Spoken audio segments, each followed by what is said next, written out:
In the bustling world of business, you're either moving forward or falling behind. Welcome to For Action Takers Only, the podcast and Facebook group where dreams become reality.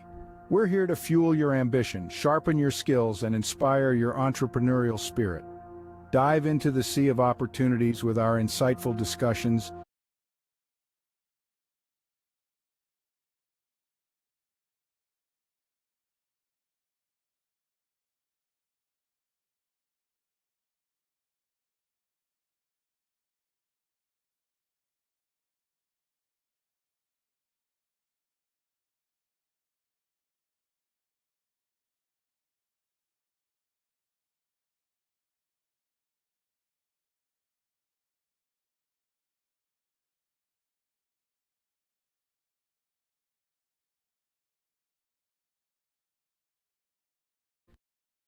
And welcome to For Action Takers Only. This is the podcast for serial entrepreneurs and real estate investors and anyone taking action, living the life they intend to.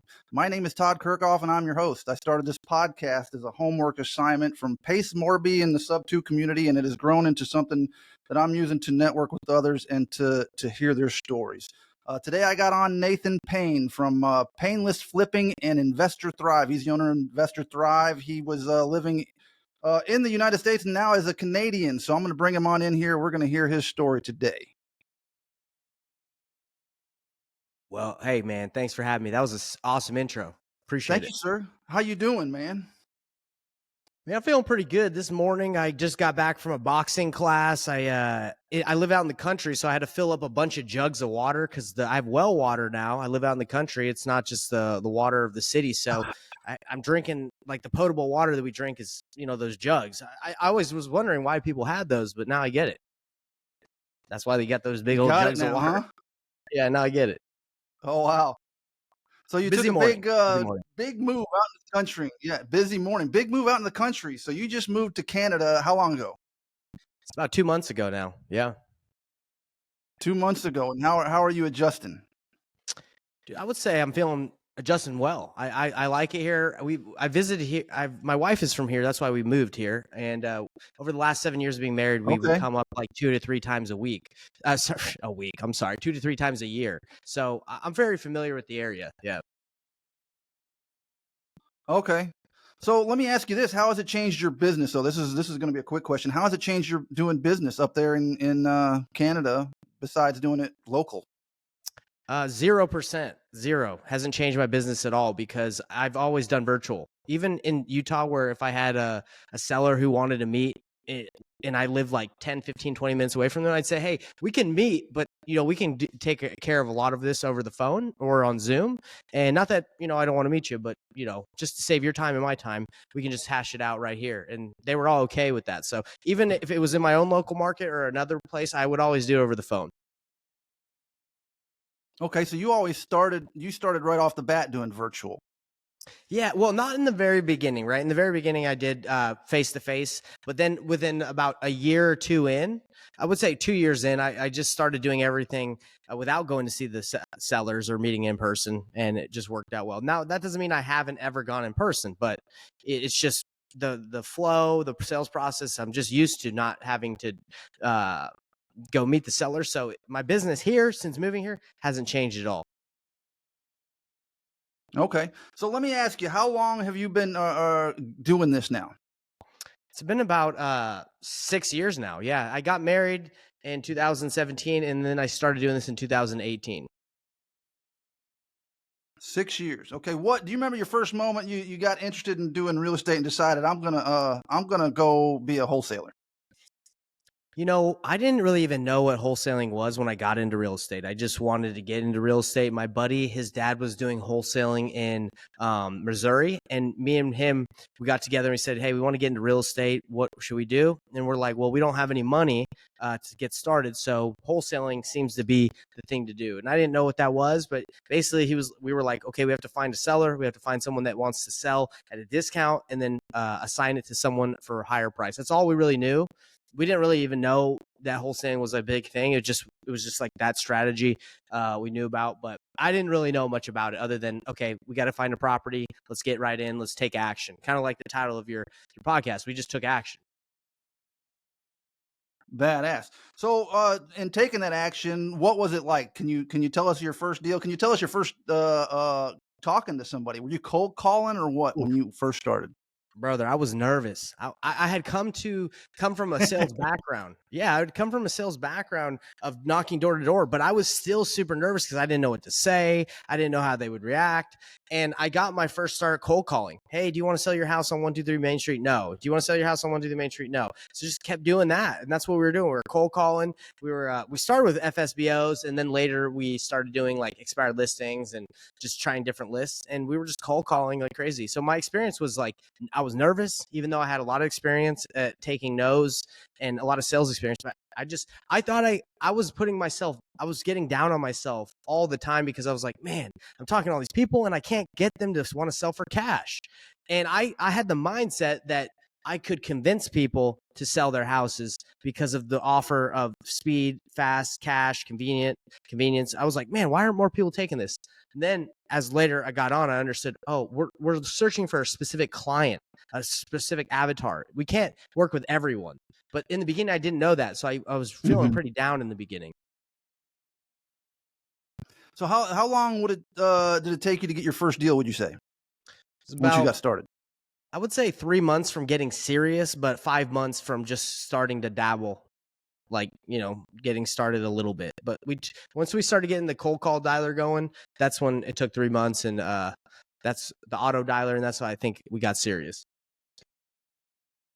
So, but you started with somebody else. You started with a buddy of yours, and did you have That's right, you yeah. had someone showing you, right? Who was You know who what? was that? It was my friend from college. It was one of my roommates named Corey Royston. I thought he knew a lot about the business. He didn't. So it wasn't really showing too much. It was less like us trying to figure it out together. I was I wouldn't say I was misled, but I thought he knew more than he did. But I found quickly that he didn't really know anything. Like, didn't know that much. Was it did you do like did you pay him to teach you or what?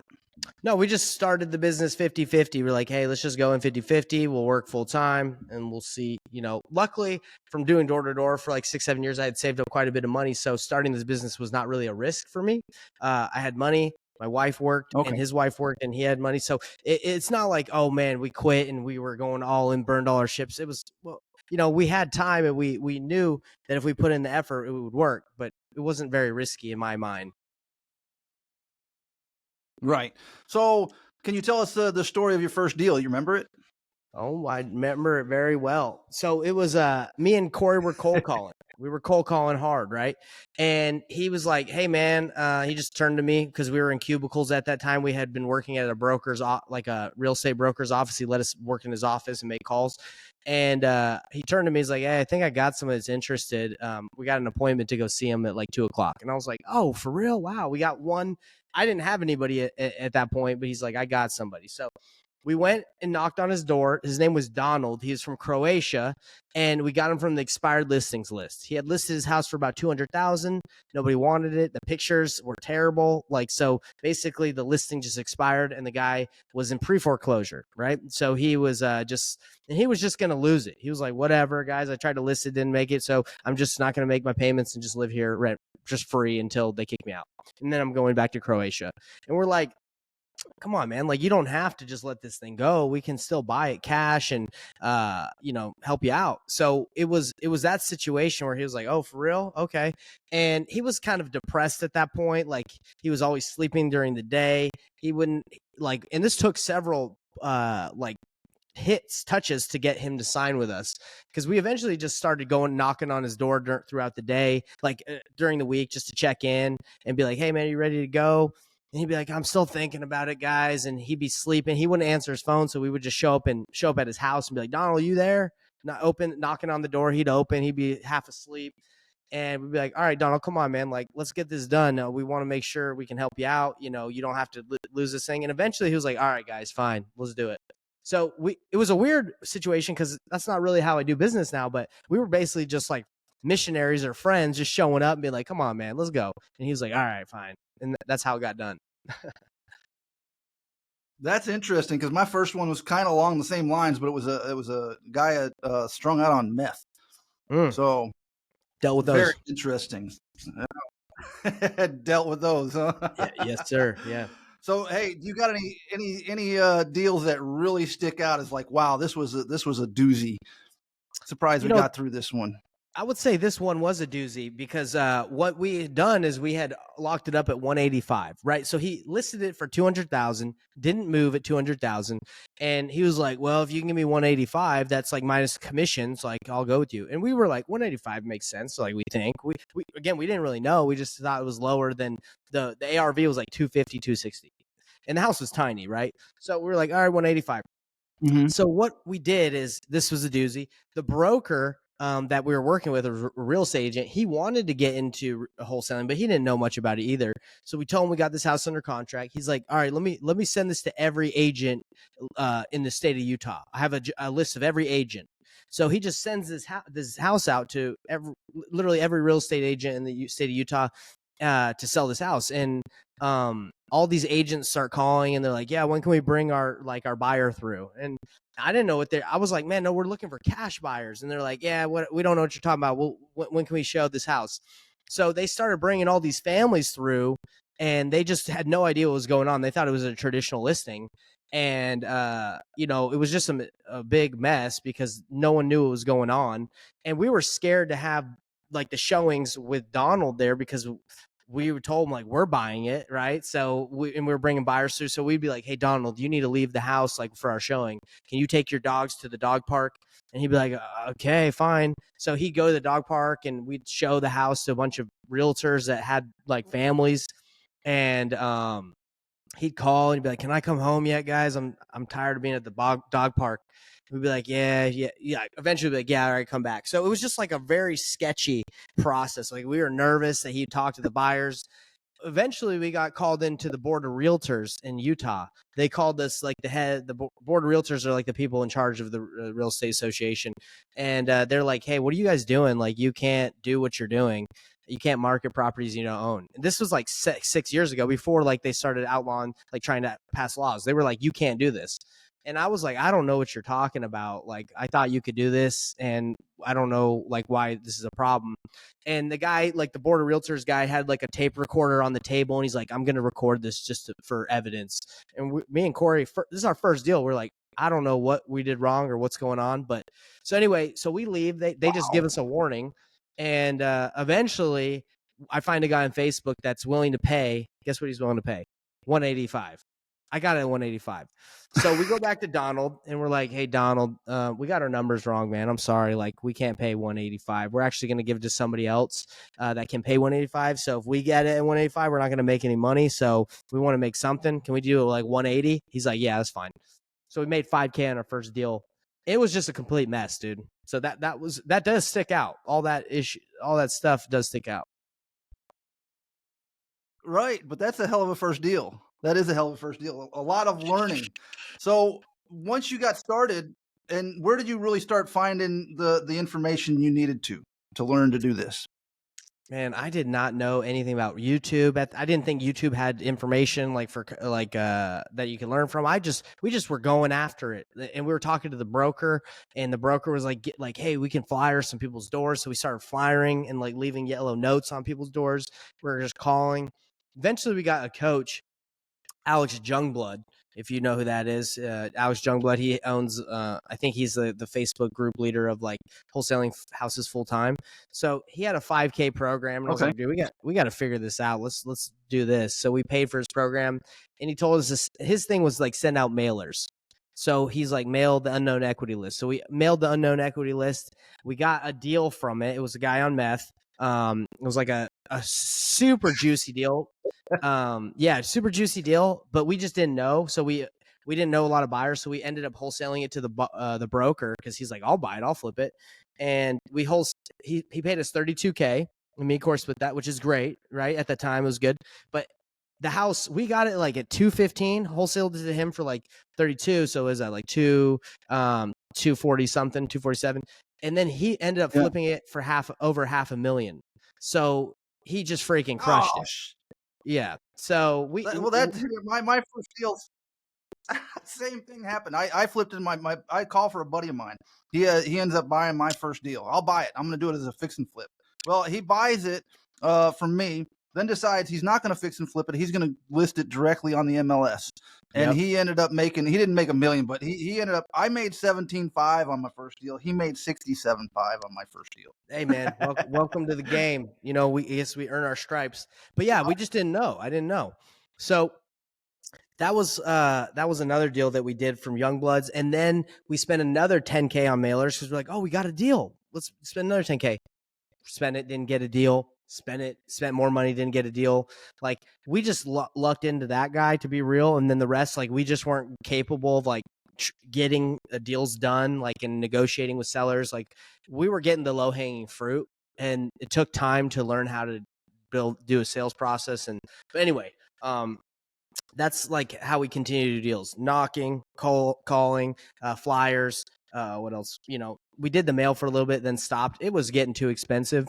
And yeah, dude, I've been through it all. I've done it all. Well, so my takeaway here, I got to do this is like, all right, you didn't go in with a plan. You didn't have exactly what you're going to do. You just took some action, made it happen, got some deals done, and it worked. So people that sitting on the sideline thinking they need a perfect plan to do this thing, listen to him. You don't. It's not. Take action. Just go take action. Let me tell you something, man. My journey on in real estate has been a freaking roller coaster. Okay, I would say that anybody that tells you that it isn't is lying, because you don't know. There's so many things that can happen. So many issues happen, right? So I feel like I'm the only, I don't want to say I'm the only honest person, but I would say I'm honest about my journey. It's been a roller coaster. Most people, they try to act like it's all roses and, you know, peaches and whatever, rainbows. Hey, entrepreneurship is a struggle. It's painful. That's why I make painless flipping. I try to take the pain out of it, but I can't take all the pain. I'll do my best, but you know how it is, man. It's a freaking grind. All right. Now, all right, you did painless flipping. Well, I want to get back to that, but first, tell us, Investor Thrive, was that your first business you started up in wholesaling? Yeah, so my company has gone through a lot of different names on the wholesaling side, but Investor Thrive was my coaching business. So I was doing this for about 3 to 4 years. Yeah, 3 to 4 years of wholesaling. And then it got pretty streamlined. And Corey, I was like, Corey, let's start teaching a lot of what we've learned to people and, you know, help people out, because I saw a lot of holes in the coaching industry as I've paid for over $100,000 in coaching. So I was like, let me try and fill those holes and we can start our own business, like helping people. So that's what Investor Thrive is to help people succeed. It is to help people succeed in life, in their personal lives and in real estate. And it's more of a one-on-one mentorship feel. And I wouldn't even say mentorship, apprenticeship, because a lot of mentorships out there that I've paid thousands and thousands of dollars for, it's just like a community or a group or education or videos. It's just like information. And I didn't need more information. I wanted someone to talk to. I wanted someone to like run my deals by. I wanted like an actual mentor, like someone that I could talk to that would guide me.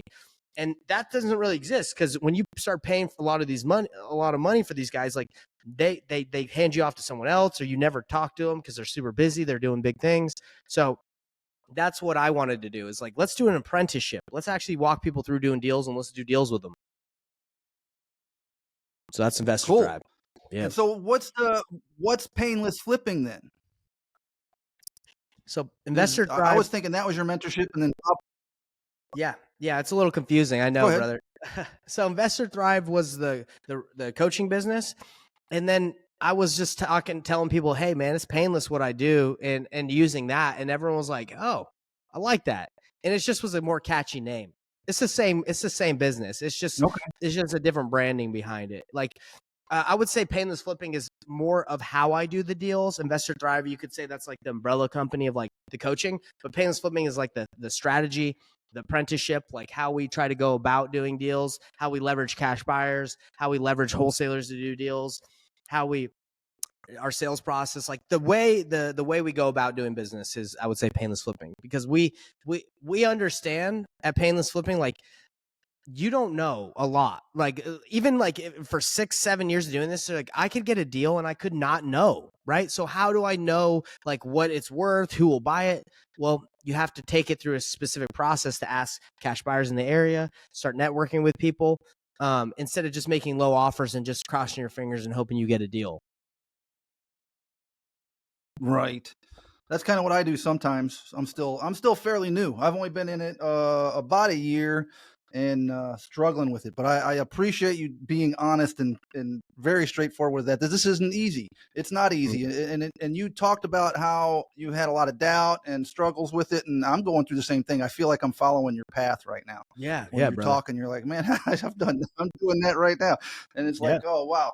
So with painless flipping here's what I wanted to ask, are you've been in it a while, do you have anybody you follow now on a regular basis that's doing this, any other mentors or any other people online that you follow? That's been, I would say, one of my weaknesses is I don't really watch a lot of information. I just take action. You know what I mean? Like I don't like consume too much. I do have coaches. I do have my own coaches. And I've through networking, I've networked with like some of the big guys that do this business, do a lot of volume. So I would say more of like, instead of just watching people's information, I try to get to network and have them mentor me or like have conversations with them, kind of like what you're doing right now. Like this is Right. much more worth your time and my time, in my opinion, than like watching watching someone talk about it. Like you getting the directly from the source, that's what I spend my time on, not so much consuming other like information. But I would say it is an important step eventually. Like for example, if people are watching you and they're like, dang, oh, I like this guy, then reach out, and then that's what I would say it happens. Or if someone's watching this, they can reach out to me and we can work together. So I've watched, and now I'm in the place where I'm like, let me get a hold, and I'm talking to the people. Does that make sense? Like I've moved on to consuming to like, Absolutely. let me talk to them. Yeah, no, that's I don't I am not one that can sit down. I have a hard time sitting there in front of the computer. I used to love it. I used to do web design, used to do all sorts of stuff, but sitting in front of TV screens and stuff like that now, I can't do it. It's very Right. difficult. So Agreed, brother. I joined Sub 2, and they have all these Zooms and everything, but it gets real difficult. I'm one like you. I got to be out doing something. I can't sit in front of a screen. I don't feel active. I don't feel like Yeah. I'm involved. Yeah, agreed. So So like sub 2, for example, like tons of information. Perfect, right? That's good for people that want to consume. But how do you make money? You have to take action. Consuming is not, in my opinion, like is not a revenue generating activity. It's not going to get you paid, right? Like watching stuff. What's going to get you paid is taking action, talking to sellers, making offers, talking to the right people, like role playing, right? Improving your skill set. That's why, like, when I first started, zero consumption of information. I was just like, I got to go knock doors. Now, is that the smartest idea? Some people would say no, but for me, it got me going. it worked. Better than, yeah, it worked, right? Hmm. So what do you do now? After you said it's difficult, do you still have times of doubt where you're like, man, this is getting rough again? Am I doing the right thing? Where am I going wrong? How do you get I through those times? Man, I'll tell you right now, if an entrepreneur, a business owner tells you they don't doubt what they're doing, they're lying. That's a lie, right? That you like everybody doubts, right? Because it's hard, right? And the Mm-hmm. thing is, like, I live on a farm now. It's like a farmer. You plant a seed, you don't see the fruit, you don't see the results of that seed for a long time. So even a farmer might doubt. A farmer might be like, "Well, I planted. I have faith that it'll grow. I believe, but I don't know." Right? Like, I guess we're gonna have to see. It's the same thing with entrepreneurship in real estate. Like, you take the action, you don't really know. You can believe and you can say, hey, this is what usually happens, but we'll see. So being an entrepreneur requires a lot of faith, diligence, discipline, and you do doubt. Like with the coaching business, like that's more of my time is going to that because I like, that's more of what I'm aligned with, is the impact and working. And I wanted to be a teacher my whole life. Real estate's cool, but it was an avenue to teach and get into that. But even that, it's like when I see people not seeing results, you can usually see it's because they're not taking the action, right? So they're doubting, but sometimes they take the action and they doubt and they stop, right? So it's all about consistent discipline, like massive and perfect action. That's the Achilles heel of everyone in the universe, is consistency and discipline. You do anything for long enough, you're going to master it. That's just how it is. That's life. So, yeah, man, that was a long-winded answer to do I doubt? Of course, I doubt, but I have faith too that if I keep Not at all. keep going. So that's perfect, and you're absolutely correct. I mean, you got to imperfect action. So let me ask you this: you've been doing it a while now, 6 years. How Yeah. has it changed from when you first started? I mean, the markets fluctuate, so you've got to have gone through a lot of changes in this industry. Oh, so many changes. So this is what I sat down and I said, what is actually important to me? Okay. And that's why when I work with clients at, the painless flipping apprenticeship, I say, look, just because you see that Grant Cardone or Pace Morby or whatever, these guys that they own millions of dollars in real estate, that doesn't mean that's what you want. Like, or if that's what you're trying to accomplish, you have to identify what you want in life and then reverse engineer how you're going to get there. I've realized I don't need a lot of real estate, bro. Like, I don't even care. Do I care about buying like tons of apartment complex, making millions of dollars in transactions? Bro, I care more about time, being with my family. So I don't need to do that many deals to be happy, like be financially good. I'm actually in a financially great spot. I don't have a mortgage. I have a debt, like almost debt free in the sense of like business debt. But yeah, like, so I don't need a lot. So my output is just like, I'm cool with not doing as much as I thought I needed to do in the beginning. Like I talked to a lot of people like financial planners and they're like, yeah, man, you got to make all this money. And then you got to like, you can lay it aside for your kids and then they'll be rich when you're growing older. I'm like, that's not a good idea in my opinion. Like, I don't think my kid needs a ton of money when they're older, because they're not going to work hard like me. So like, it's just, to me, bro, it's just like deciding what you really want and what you're going to spend your time on. And for me, it's family, is God, and it's family and God. That's all that matters to me. So I don't. In the beginning, it was all about money, money, money. My wife was like, "Stop working so much." Now I'm like, "All right, fine. You don't want me to work that much? I'm not going to work that much. I work like 4 days a week, Tuesday through Friday, and life is good." So you also do what, wrestling, or is that jujitsu? Jiu-jitsu, bro. I was just I was doing boxing this morning, staying in shape, jiu-jitsu. Yeah. I got a gym out here. Yeah, man. That's another thing is like staying in shape with your body, being able to defend yourself. That gives you confidence. So I like to do that. I've narrowed down my time to this. This is what I do with my time, just so you know. And it's a very cheap lifestyle, bro. Like, I do not need a lot of money at all. It's like hang out with my family. We don't really like, we go on trips and stuff, nothing crazy. I go to church. I serve in my church. Like, I serve the people in my ward. Like, I put God first, and I exercise, and I go to like jujitsu and I hang out on the farm. Do I need a crazy lifestyle? Not really. So anyway, it's just deciding what you really want and then living that life, right? Instead of what people you think people you need to live, right? Yeah.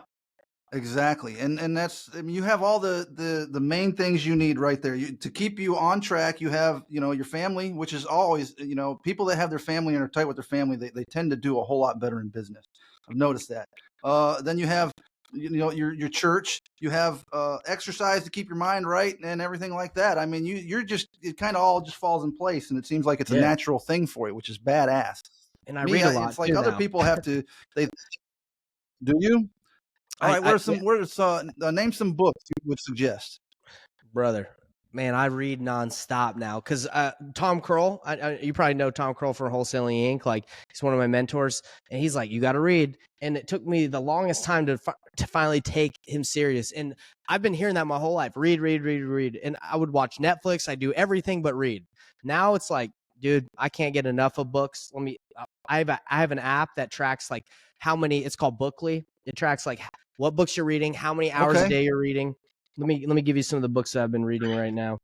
And dude, I go towards like, give us your stats.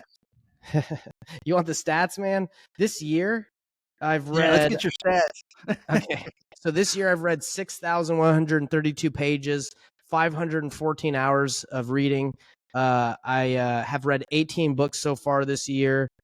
So that's, and I've had, last year was like not as much. It was like 5,000 pages. Anyway, 18 books last year, and I'm 18 books this year, and I got a couple more, so I think I'm going to get some more books in. Let me I've been trying to dive in. I'm trying to be smarter, bro, because I had a limiting belief that I wasn't very intelligent. Like, because I didn't really like to read. I couldn't read very good when I was a kid. So I was like, man, I'm dumb. But that wasn't the case. I just never read. So now what I'm reading is like straight philosophy and like in books that make me feel intelligent. That I'm learning like the wisdom of the world. Awesome.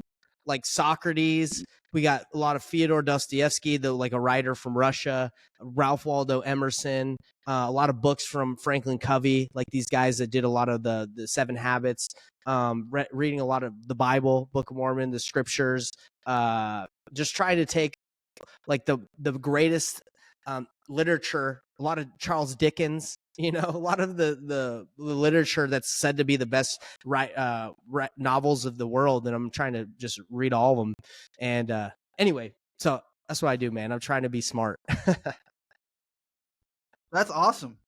That is awesome. But you mentioned the one thing you said, limiting belief, and then you started telling how you went to smash that limiting belief. So I wanted to point that out, and I love that.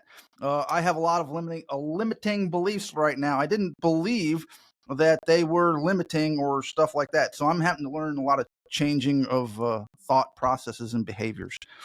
What I've learned, brother, what I've learned is your mind. Oh, sorry. Go ahead. No, go ahead. Keep going.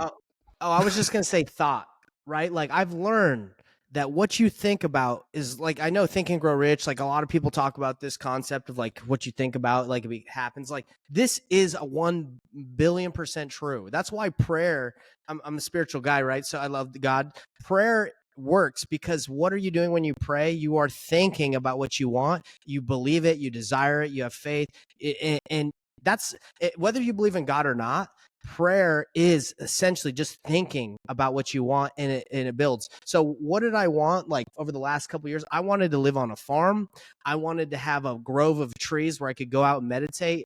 I wanted to have, no neighbors, like barely any neighbors. Where do I live now? I live out in the country. I live like I can get like some goats if I want. Like I can live off of the land. Like, so why did that happen to me? It's because I believed and I thought and I prayed about it and it happened. So if you want to be the top real estate investor you can be, and you think about that and that's all you want to do, it will happen. It just depends what you think. Well, think and act.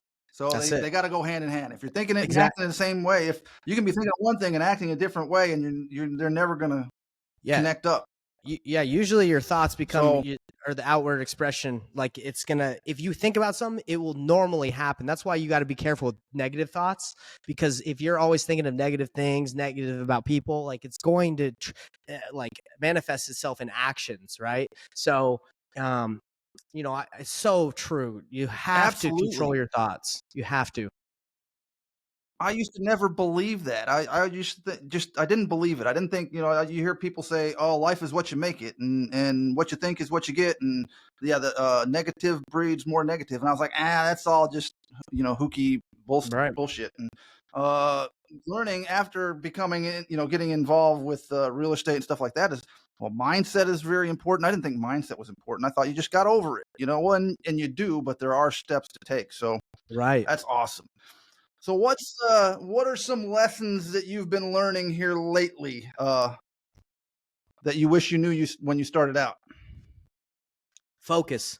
That's what I've learned so much, brother, is I thought the more you did, the more you accomplished.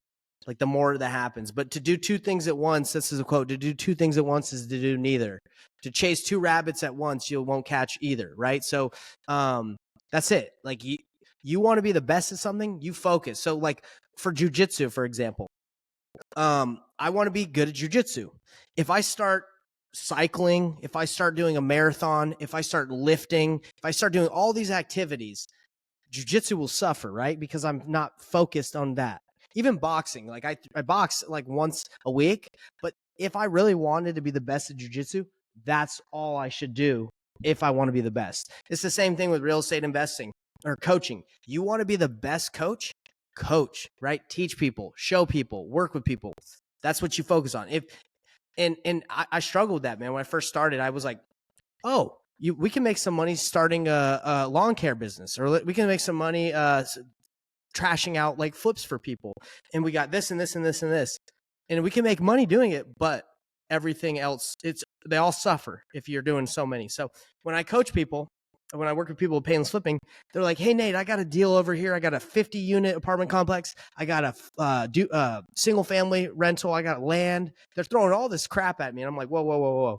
We have to focus on one thing. And you're giving me properties all over the country. That's another problem. You don't know all those markets. So let's dial it in. Let's pick one market and say no to all these things, and let's focus. So focus. That's all I got to say. All right, so you talk about markets. What markets do you focus on when you're doing the wholesaling?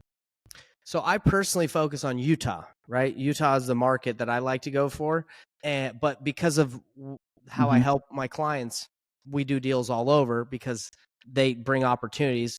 But I'm not the one that's sourcing those opportunities, right? Like finding those deals. They are, and then I'm focusing on just helping them take it to the next step with the sales process. So yeah, that I would say Utah, but we do get deals all over because we're helping people. Okay, how many people are you coaching right now? You got a big group? Yeah, it fluctuates, man. We've had I would say about 20 solid right now. Yeah. So are you doing it all online, or do you have any local people you coach? All online. And like I said, when I say 20, I'm talking about like the apprenticeship where we're working with them like individually and helping them through their activities and stuff. I've had many more throughout time, but right, like we can't take on a ton of people because it's so hands-on.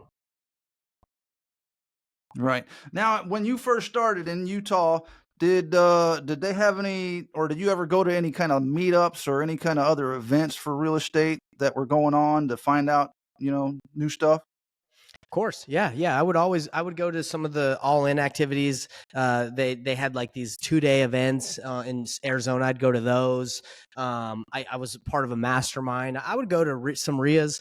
And to be honest, man, like I've had a big problem with pride, thinking like I was the man throughout my whole life. That was a big issue. So when I struggled to go to those things and like want to actually learn from other people, because in my mind I'm like, oh, I know what I'm doing. I don't need to learn from these guys.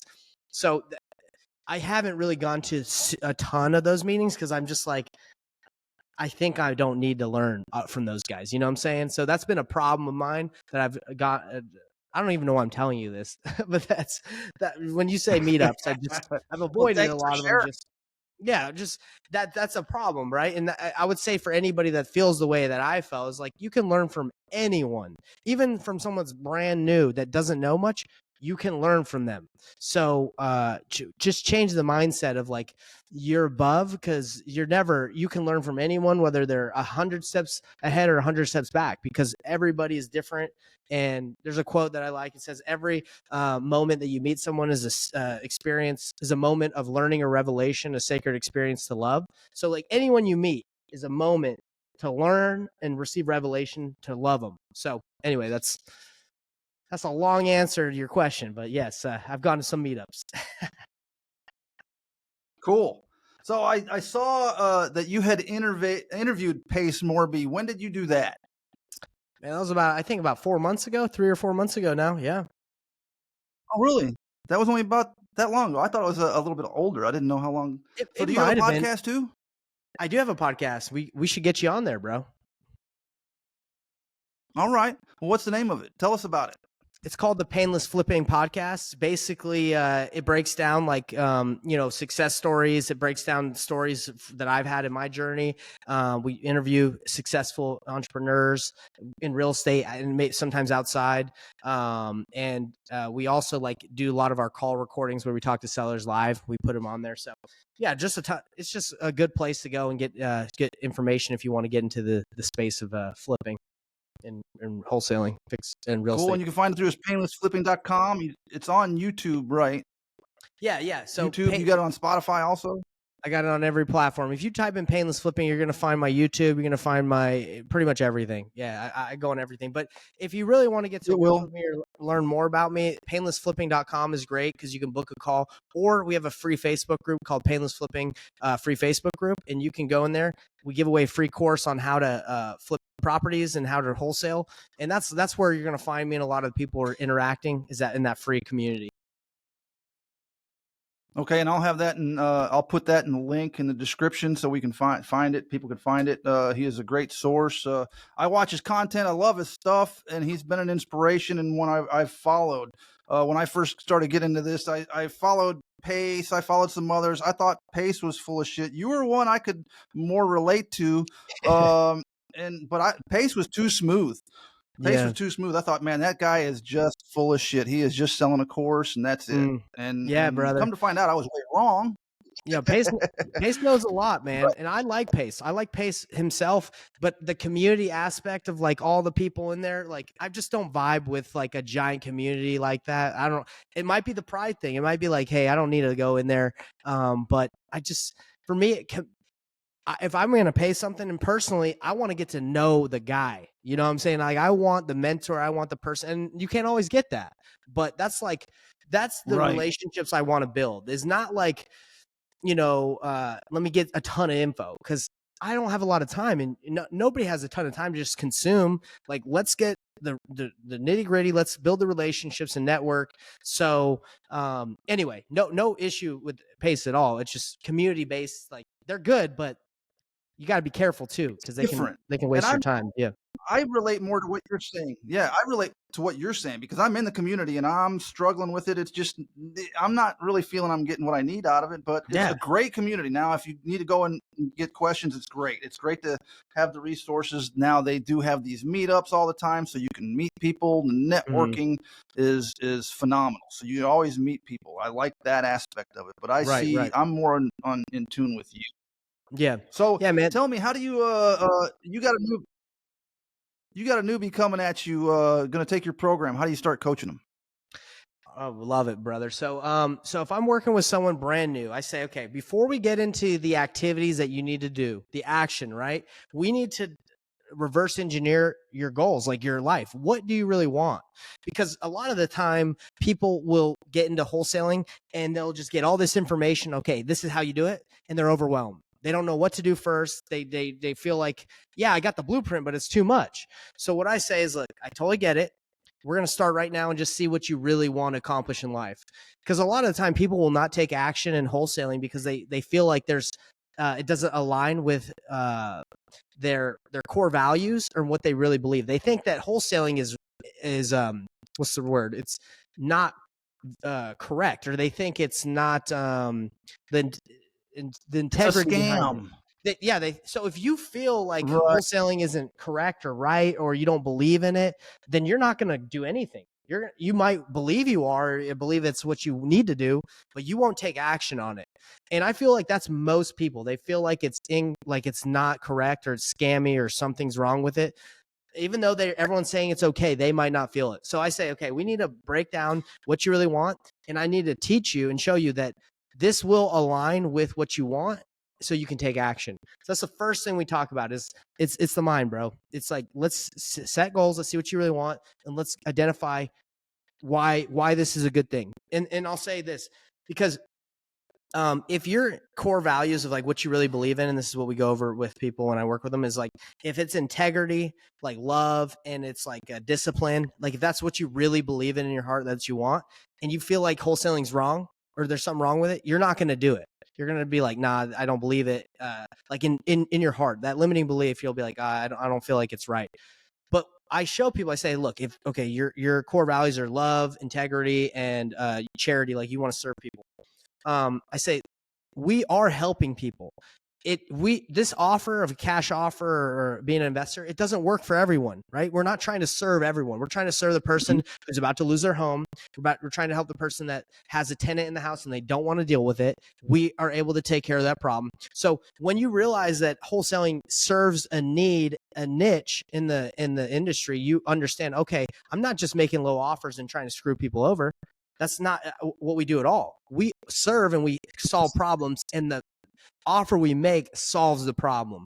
So once people realize that, then they're like, oh, okay, so I do feel good about this. I can tell people I wholesale or fix and flip or I'm an investor.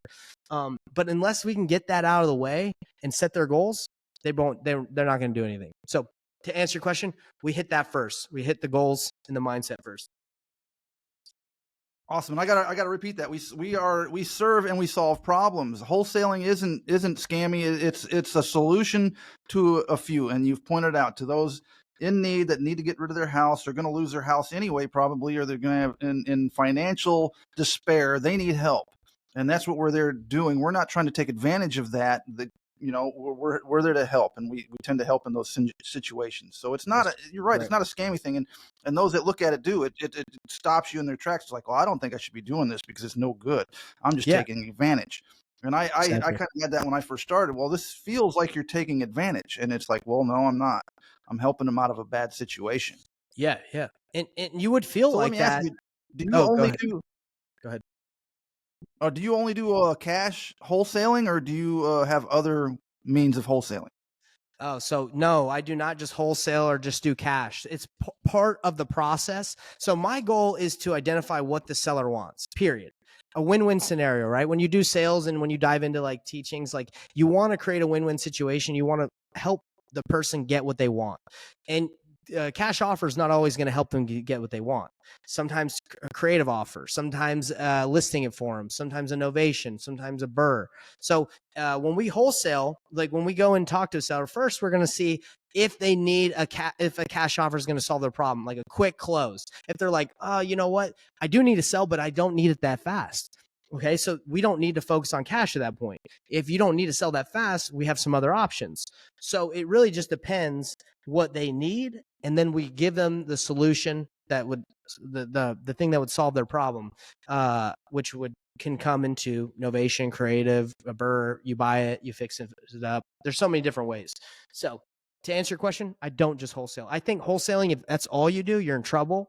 It's too low of an offer, and 99% of the people don't need it and they don't want it. You have to be able to serve clients on another basis. Okay. Now let me ask you this: you're a wholesaler, but do you do any buy and holds? Are you holding any rental properties? Are you doing anything like that? Yeah. I've owned a couple rental properties over the years, and I've sold them just because again, it's helped me to achieve my financial goals already, what I've wanted. So I've held some, and I've fixed some. So it's not just wholesaling. I've done pretty much all the avenues. Cool.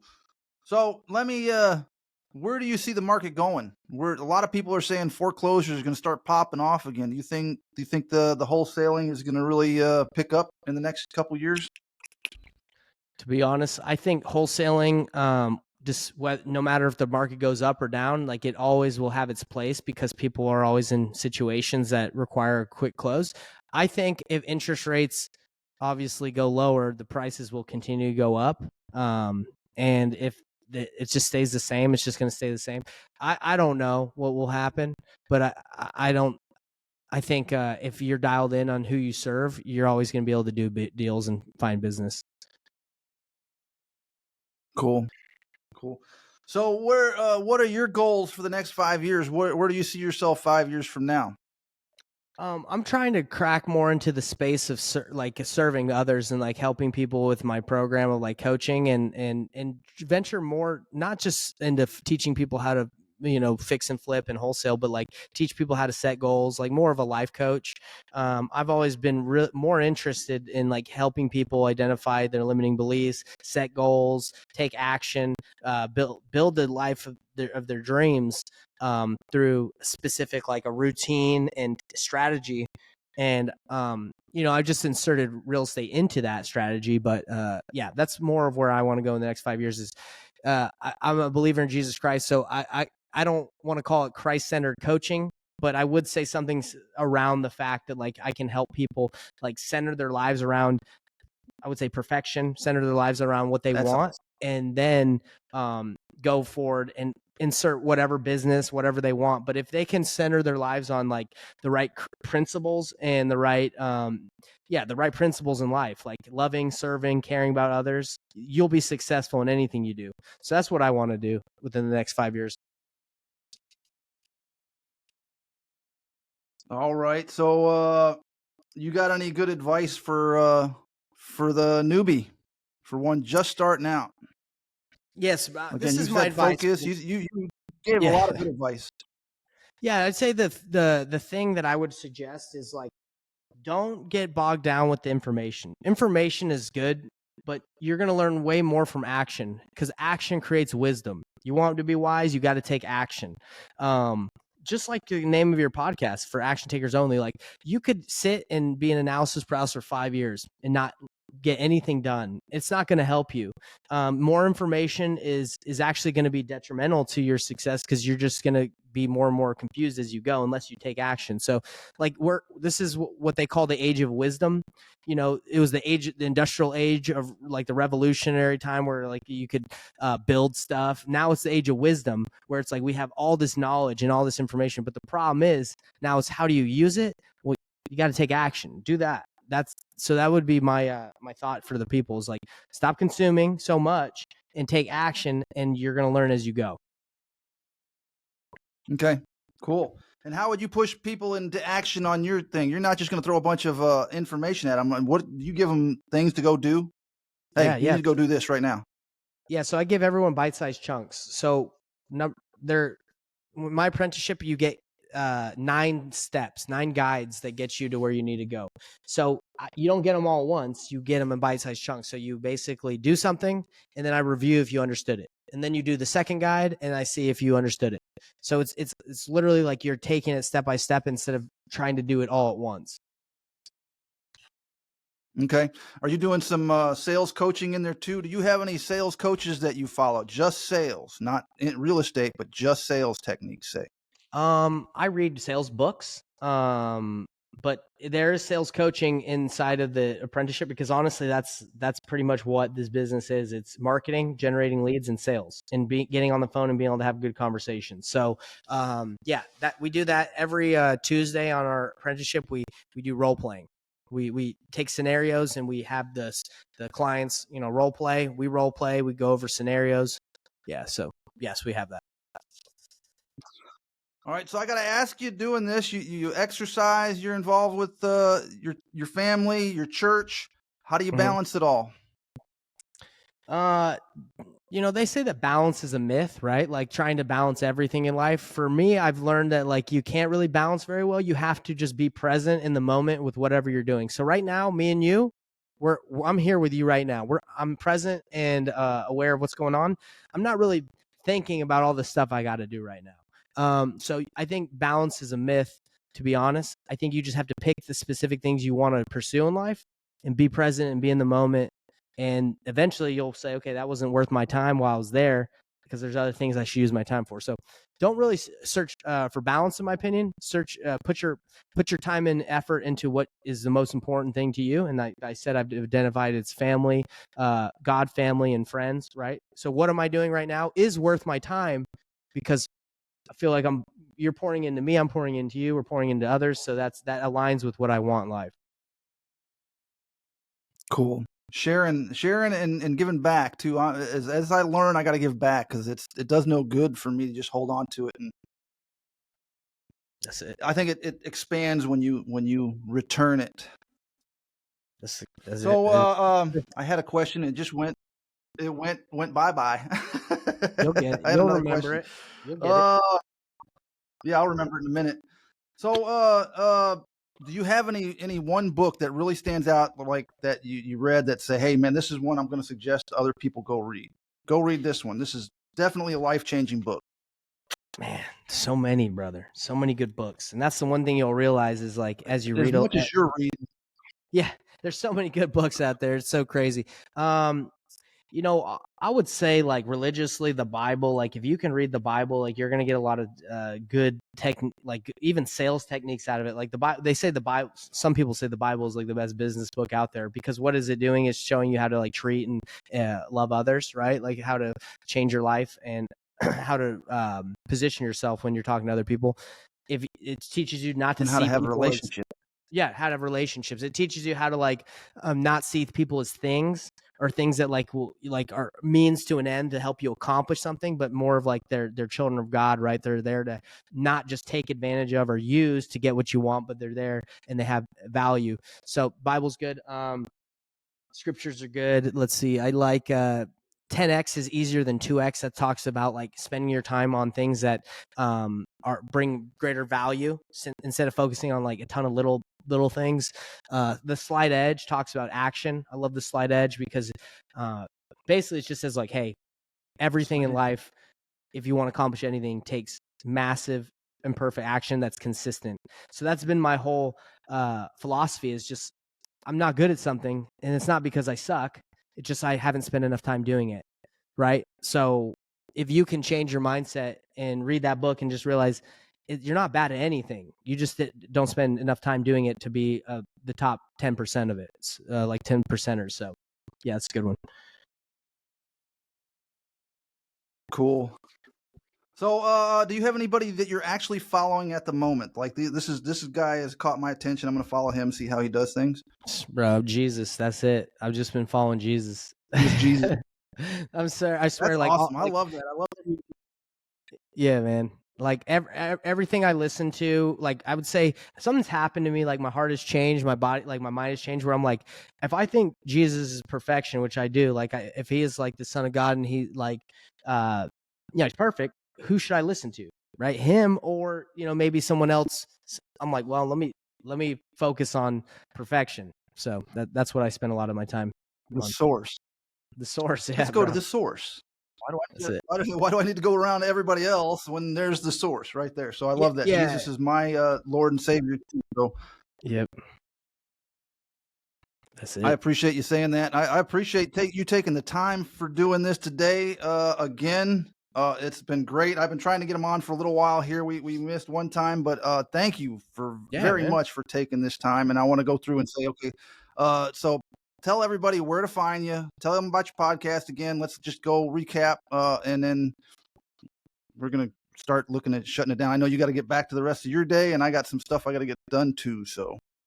Well, if you guys want to find me, painlessflipping.com is basically the service and the apprenticeship that I provide. If you want to talk with me, book a call. If you just want to see what services that I have, like that are free and like some of the free courses, Painless Flipping free Facebook group is like where you can get a free course. But if you just want to learn more about like, some of the content and some of the information I'm putting out, Painless Flipping is my podcast. And we have a YouTube channel as well, Painless Flipping, Nathan Painless Flipping YouTube channel. So it depends really what you want to get. You want to get like more information, just learn. Then you got the YouTube and the podcast. If you want to actually take action, then the free Facebook group. And if you want to actually work with me, painlessflipping.com. That's where you can find me. Cool. So I want to do a real quick question. Do you ever travel around to other events? Do you ever go to some other events in other states and stuff like that? To be honest, man, not so much. And mainly because it align with what I want. Like if I'm going to a ton of events, I'm not with my family. I'm not able to go to church. I'm not able to like pour into what I really want. So I try to actually avoid going on a ton of like meetups and events just because of my time. I want to put it more into, again, God and family. Now, obviously you could do that going other places, but it's crazy. Like with the amount of time I wake up early, I go to work, and then I have a couple hours after work to spend time with my wife and baby. So it's like, there's really not too much time in the day to be traveling. So I keep that to a minimum. And just cause I like being around. All right. So how long have you been married and how old's your baby? Baby's about 15 months. I got one baby, and my wife, we've been married for 7 years. So 7 years and 15 months. Congrats on the baby. How is that? I bet that's amazing. I bet you're having a ball with that. I love it. Last night was rough. She would not go to sleep. She was up every 30 minutes. I had to sleep on the floor by her crib just to keep her quiet. So I'm freaking tired, bro. But that's life, you know. She's only going to be that age once, so just embrace it. Right.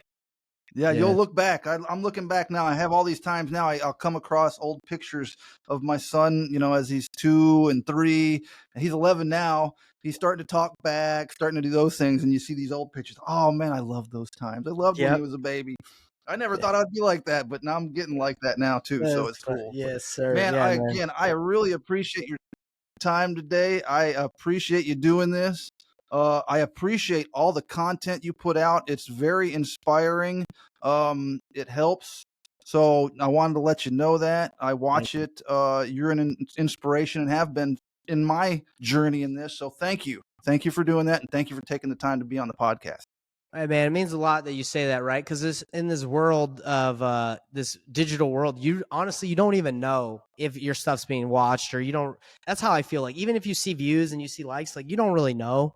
I'm sure you feel like this way with your podcast. You're like, well, I hope it's helping somebody. I don't really know. So when you say that, man, that means a lot. I appreciate that. No, I appreciate you doing it and really taking the time to put it out there, because it does help. And I wanted to let you know. So in case Thank you. you didn't, now you do. It does. It's reaching people. It's reaching people like me, an old fart. I'm kind of an old fart. How old are you, by the way? I got to ask. Yeah, 33. 33. Okay, I got Yeah. 20 years on you. Hey man, I thought you were All right. I love it. I love it. You're young. I thought you were younger, man. You look great. No, well, cool. Thank you. But no, you guys are very much an inspiration. I come across a lot of you younger guys doing this and really kicking ass at it. And it's a true inspiration. And again, thank you for doing it. And thank you for putting the content. Other people don't. They just do their selfish thing, make their money, and they don't share. I think you sharing is tremendous value to a lot of people. Even if you don't see it, it is a tremendous value to a lot of people. Thank you. Thank you, brother. And I'm going to give you back the rest of your Saturday, man. So I'm going to stop the recording now, and we just got to let it download. It shouldn't take too long, though. Yeah, no Usually worries. it's pretty quick with Riverside.